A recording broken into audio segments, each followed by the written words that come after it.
नमस्ते दोस्तों, सरकार जो भी स्कीम निकालते हैं वो जनहित के लिए ही निकालते हैं।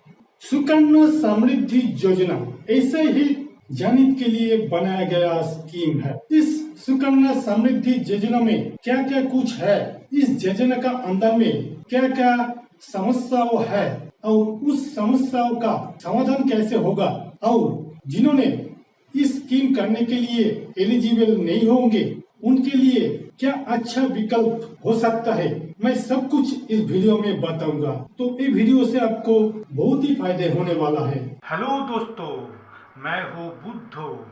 आपको यही बताना चाहता हूँ, पैसे की सही इस्तेमाल से पैसे की कीमत बढ़ता है, जिंदगी में खुशियाँ आ जाता है।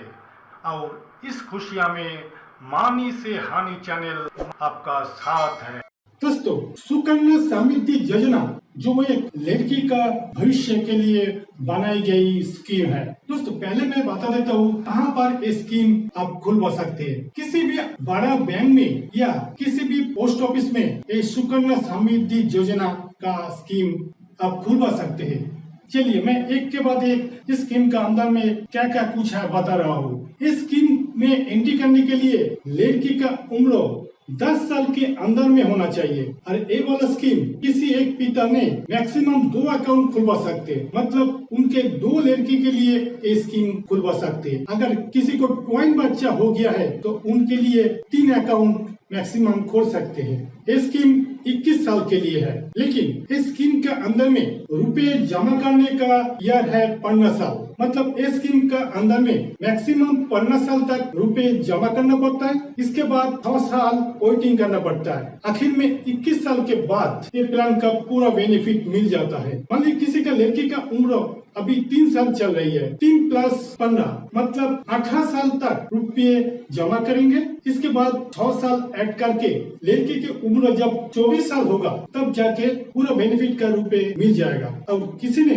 0 ईयर से ये प्लान करेंगे तो उनको लड़की का उम्र 21 साल के बाद ही पूरा बेनिफिट मिल जाएगा। अभी बता रहा हूँ इस प्लान में कितना रुपये जमा करना पड़ता है। इसमें साल में मिनिमम 250 रुपए जमा करना पड़ता है और मैक्सिमम 1.5 लाख तक जमा कर सकता है। इसके साथ ये भी बता देता हूँ, अगर किसी ने साल में 250 रुपए भी जमा नहीं किए तो उनका ये वाला स्कीम इनएक्टिव हो जाएगा और इसी को फिर से एक्टिव करने के लिए 50 रुपए फाइन देना पड़ेगा। फाइन दे के फिर एक्टिव कर सकते हैं। इस प्लान का एक खासियत है, इसमें ट्रिपल टैक्स बेनिफिट मिलते हैं, मतलब एग्जाम्प्टेड। जब रुपए जमा कर रहे हैं तो उसमें अंडर सेक्शन 80C में 1.5 लाख तक टैक्स बेनिफिट मिलेगा। इसके बाद रुपये जब ग्रो हो रहा है इंटरेस्ट के ऊपर भी टैक्स देना नहीं पड़ेगा। और इस प्लान से जब रुपये उठाएंगे तो उसके लिए भी 1 पैसा भी टैक्स देना नहीं पड़ेगा। इस स्कीम में फिलहाल 7.6% इंटरेस्ट मिलता है। इस स्कीम का एक खासियत है, जितना भी सरकारी स्कीम है उसमें से इस स्कीम में ही सबसे ज्यादा इंटरेस्ट मिलता है और हमेशा पीपीएफ से 0.5% इंटरेस्ट ज्यादा मिलता है। अभी मैं आपको एक ट्रिक्स बता रहा हूँ इस स्कीम में कैसे जमा करना चाहिए। देखिए, इस स्कीम में ये नियम है, अगर आप हर महीने 10 तारीख का अंदर में रुपए जमा कर रहे हैं तो आपको पूरा महीना का इंटरेस्ट मिलेगा। लेकिन अगर 10 तारीख पार करके किसी भी डेट में रुपए जमा करेंगे तो आपको उसी महीना में किसी भी इंटरेस्ट नहीं मिलेगा। मतलब अगर मान लीजिए किसी ने हर महीने 11 तारीख में ही इन्वेस्ट कर रहे हैं तो मतलब उनको हर बार 20 दिन करके इंटरेस्ट कम मिल रहा है। मतलब 12 महीने का हिसाब करेंगे तो 20 × 12 240 दिन का इंटरेस्ट उनको 12 महीना में कम मिल रहा है। तो इसीलिए मेरा एडवाइस है, हमेशा 10 तारीख के अंदर में ही रुपये जमा करिए। तो इसके लिए आप एक चीज कर सकते हैं, आप बैंक में एक एप्लीकेशन दे सकते हैं। हर महीने 10 तारीख के अंदर में ही आपका बैंक से रुपए इस स्कीम में जमा हो जाना चाहिए, तो इससे आपको मैक्सिमम इंटरेस्ट मिलेगा। दोस्तों, अभी मैं आपको इस स्कीम में एक्सेल फाइल में समझा रहा हूँ कितने रुपए कैसे जमा करने से आपको कितने रुपए इस स्कीम से मिल सकता है। आप चाहें तो इस एक्सेल फाइल डाउनलोड भी कर सकते हैं। मैं इस एक्सेल फाइल का डाउनलोड लिंक इस वीडियो का डिस्क्रिप्शन का अंदर में दे दूंगा।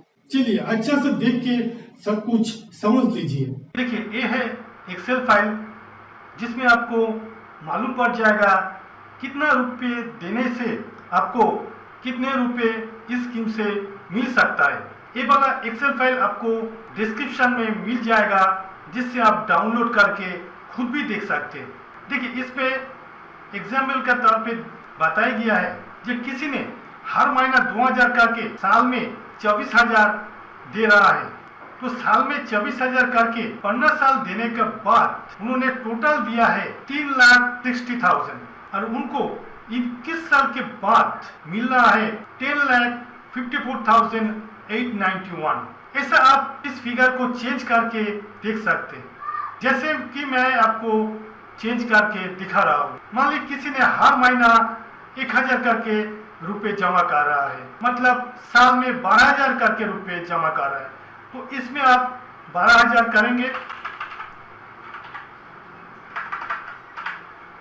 इसके बाद इस नीचे में पकड़ के टान लीजिए इतना तक, तो 15 साल 12,000 करके उन्होंने टोटल दिया है 1,80,000 रुपए और रिटर्न मिल रहा है 5,27,446। इस स्कीम में मैक्सिमम 1.5 लाख तक दे सकते हैं। हर साल 1.5 लाख देने से कितना रुपए मिल सकता है वो भी मैं आपको दिखा रहा हूँ।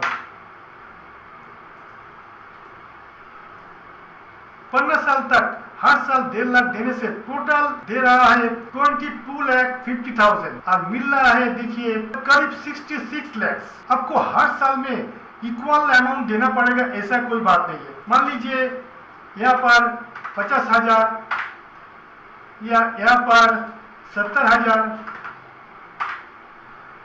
यहाँ पर 5,000, ऐसा अलग अलग अमाउंट देके भी आप कैलकुलेशन देख सकते हैं कितना रुपए देके आपको कितना रुपए आखिर में मिल रहा है। तो ये एक्सेल फाइल आप ही के लिए है, तो हमेशा आपके पास रख सकते हैं। जब भी जरूरत पड़ेगा इस फाइल से आप एक अंदाजा ले सकते हैं फिलहाल कितने रुपए आपको हो चुका है और कितने रुपए आपको आखिर में मिल सकता है। अभी मैं बताऊंगा इस स्कीम का अंदर में क्या क्या समस्या है, एक के बाद एक आपको बता रहा हूँ। उसी समस्याओं का क्या क्या समाधान है वो भी मैं बता दूंगा। इस स्कीम में लड़की की उम्र जब 18 साल होगा इसके बाद ही रुपये उठा सकते हैं, वो भी लड़की की हायर एजुकेशन और मैरिज के लिए ही रुपये उठा सकते हैं, वो भी मैक्सिमम 50% तक। इसमें समस्या ही है, मान लीजिए किसी का लड़की का 15-16 साल में उनकी कुछ एक्टिविटी के लिए, स्पोर्ट्स के लिए हो चाहे कुछ अच्छा ट्रेनिंग के लिए हो, कुछ भी कारण से अगर लमसम रुपए का जरूरत पड़ेगा तो पे नहीं मिलेगा, उनको 18 साल तक वेट करना ही पड़ेगा और इस प्लान से कभी भी लोन नहीं मिलेगा। इसके बाद नेक्स्ट जो समस्या बताऊंगा वो है इस प्लान में कभी भी फिक्स्ड इंटरेस्ट नहीं मिलता। इस प्लान का शुरुआत हुआ था 22 जनवरी 2015 साल में। उस समय इस प्लान में इंटरेस्ट मिलता था 9.1%। अभी इस प्लान का इंटरेस्ट रेट है 7.6%। इस प्लान में हर 3 महीना में इंटरेस्ट रेट रिवाइज हो जाता है, जिससे इंटरेस्ट रेट घट भी सकता है बढ़ भी सकता है, लेकिन अभी इंडियन का जो इकोनॉमी चल रहा है इंटरेस्ट बढ़ने का चांस बहुत ही कम है। तो आखिर में जिस इंटरेस्ट रेट रहेगा उसी इंटरेस्ट रेट में ही इस स्कीम से रुपए मिलेगा। बैंक एफडी जैसा स्टार्टिंग इंटरेस्ट रेट से कैलकुलेशन नहीं होता है। इस स्कीम में स्कीम खत्म होने का टाइम में जिस इंटरेस्ट रेट रहता है उसी इंटरेस्ट रेट से ही कैलकुलेशन होता है। और एक समस्या बता रहा हूँ, इस स्कीम के अंदर में 10 साल के अंदर में लड़की का उम्र होना चाहिए, लेकिन मान लीजिए किसी का लड़की 11 साल हो गया है, उन्होंने ये स्कीम नहीं करवा सकते, और किसी का लड़का हो गया है तब भी उन्होंने इस स्कीम का अंदर में एंट्री नहीं ले सकते। तो मैं जितना समस्याओं आपको एक के बाद एक बताया, अभी उसी समस्याओं का समाधान बता रहा हूँ, ध्यान से सुनिए। लेकिन समाधान बताने से पहले मैं एक सवाल आपको पूछना चाहता हूँ, आप क्या पर्सनली ये मानते हैं किसी भी सरकार जनता का पैसा लेके भाग सकता है? नहीं ना। अगर आप ये मानते तो इस वीडियो देखते रहिए। मैं जितना समस्याओं का बारे में आपको बताया, इस समस्याओं का समाधान के लिए आपको जो करना पड़ेगा अभी बता रहा हूँ। इसके लिए आपको म्यूचुअल फंड का जो डेट कैटेगरी का जो गिल्ड फंड है उसमें इन्वेस्ट करना पड़ेगा। गिल्ड फंड में इन्वेस्ट होता है गवर्नमेंट सिक्योरिटीज में। इसमें स्कीम में आप देख लीजिए, जिसमें आपको पता चल जाएगा गिल्ड फंड में रिस्क 0%। इसमें high risk, moderate risk, low risk, किसी भी रिस्क नहीं है। और इस स्कीम में देख लीजिए लास्ट ईयर में जो कुछ गिल्ड फंड का लिस्ट है उसमें कितना इंटरेस्ट मिल रहा है। देखिए डेट फंड का जो फॉर्मूला है, जब जब बैंक इंटरेस्ट घटते रहेगा डेट फंड का इंटरेस्ट रेट बढ़ेगा। जब फिर बैंक का इंटरेस्ट बढ़ेगा तो इसी गिल्ड फंड का इंटरेस्ट भी घटेगा, जिसका चांस बहुत ही कम है। अगर बैंक का इंटरेस्ट बढ़ेगा भी, ऐसा खास कुछ नहीं बढ़ेगा। इस गिल्ड फंड में भी आप चाहे तो हर महीना हिसाब से जमा कर सकते हैं, चाहे तो लमसम में हर साल जमा कर सकते हैं। और इसमें से जिस साल, जिस महीना का, जिस दिन में रुपये का जरूरत पड़ेगा, उसी साल, उसी महीना का, उसी दिन में रुपये उठा सकते हैं। जो एक समस्या का समाधान। अगर आपकी लड़की का उम्र 10 साल से ज्यादा हो गई तभी आप इस गिल्ड फंड में रुपए जमा कर सकते हैं। अगर आपके लड़का हो गया है तब भी आप इस गिल्ड फंड में रुपए जमा कर सकते हैं। तो एक गिल्ड फंड में इन्वेस्ट करने का फायदा है। इसके साथ मैं और एक अच्छा चीज आपको बता रहा हूँ। इसी डेट फंड में इन्वेस्ट करने का साथ साथ आप चाहे तो म्यूचुअल फंड इक्विटी में SIP भी कर सकते हैं। मेरा ये वाला वीडियो देखने से आपको मालूम पड़ेगा म्यूचुअल फंड इक्विटी में SIP करने से लॉन्ग टर्म में रिस्क एवरेज हो जाता है। रूपी कॉस्ट एवरेज का मैजिक से बहुत ही अच्छा खासा इसमें रिटर्न मिलता है। अगर आपको बहुत ही अच्छा खासा रिटर्न मिलेगा तो इससे आपके बच्चे का भविष्य भी बहुत ही अच्छा खासा हो जाएगा।